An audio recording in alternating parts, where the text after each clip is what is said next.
Raggedy-Ann and the Cookie Snatcher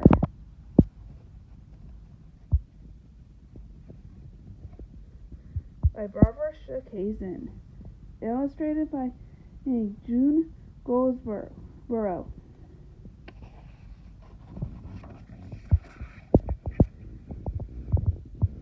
Raggedy-Ann loved to do things for Raggedy Andy and the other dolls. Most of all, she enjoyed cooking for them. Today is a special treat. She was baking sugar cookies. Everyone helped as Raggedy Ann read the recipe aloud.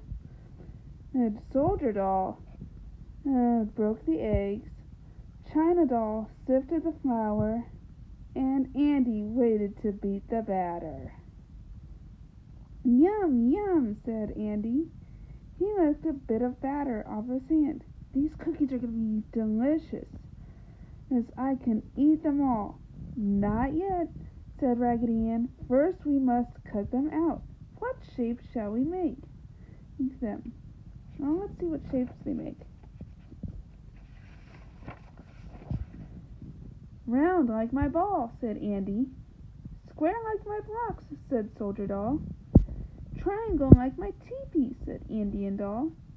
Heart-shaped like my locket, pleaded China Doll. Oh, please, Raggedy-Ann. I know what we'll do, said Raggedy-Ann. We'll cut some of each shape. So she did. She cut out some round cookies and some square ones. She cut out some that were triangle-shaped and some that were heart-shaped. Then she placed the cookies on a cookie sheet, and she slid them into the oven.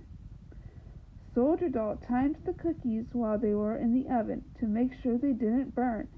Toot, toot, toot! He blew his bugle 3 times when the cookies were done. Everyone crowded around Raggedy Ann. May I have just one? Just one? They all asked. Not yet, said Raggedy Ann firmly. These cookies have to cool before we can eat them. So she took them out to the porch and left them there to cool.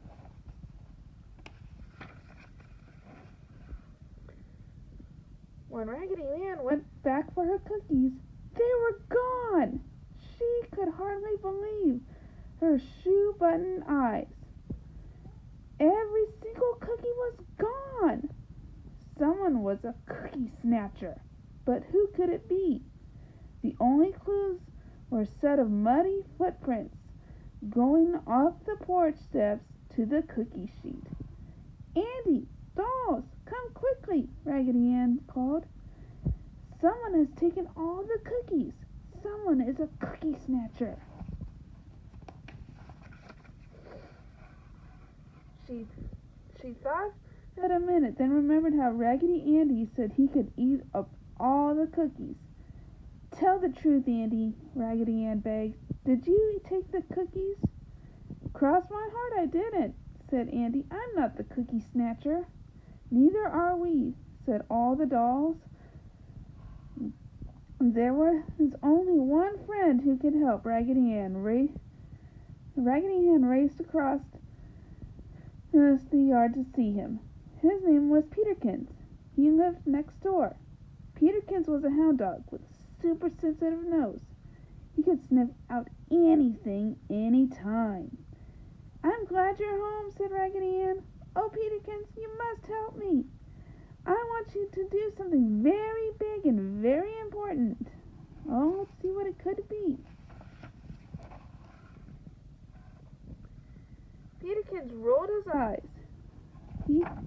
He tried to imagine what big, important job it might be. Did Raggedy Ann want him to help the school children cross the street? That would be a big, important thing to do. Or maybe she wanted him to guard a treasure she found. That would be a good job for a brave dog like himself.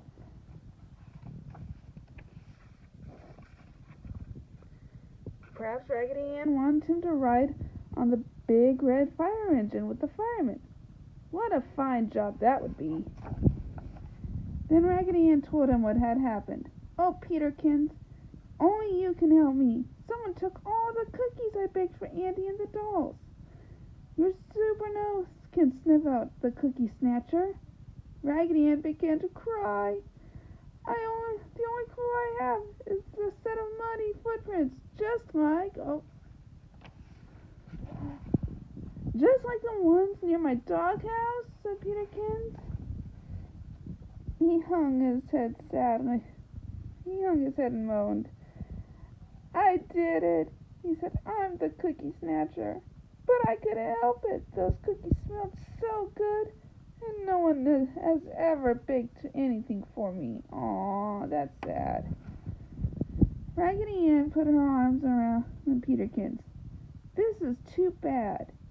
It must have been hard for you to tell the truth, but I'm very glad you did." And then she said, "And now you wait here. I'll be back with a surprise." I wonder what the surprise could be. And what do you think she did then? First, she baked a new batch of cookies for Raggedy Andy, a toy soldier doll, Indian doll, and China doll. Then she baked a special cake just for Peterkins. "Surprise!" said Raggedy-Ann. "And it's all because you were brave and told the truth." Peterkins sniffed his cake happily. "Thank you," he said. "I'm a very lucky hound dog. And I like the shape of the cake, Raggedy-Ann." Oh, well, let's see. What shape is that cake? The surprise cake for Peterkins wasn't a circle or a square. It wasn't a triangle, and it wasn't heart-shaped. It was a special cake in the shape of a doghouse. And on the name of the roof was Peterkins. Did you enjoy that story? I sure did. And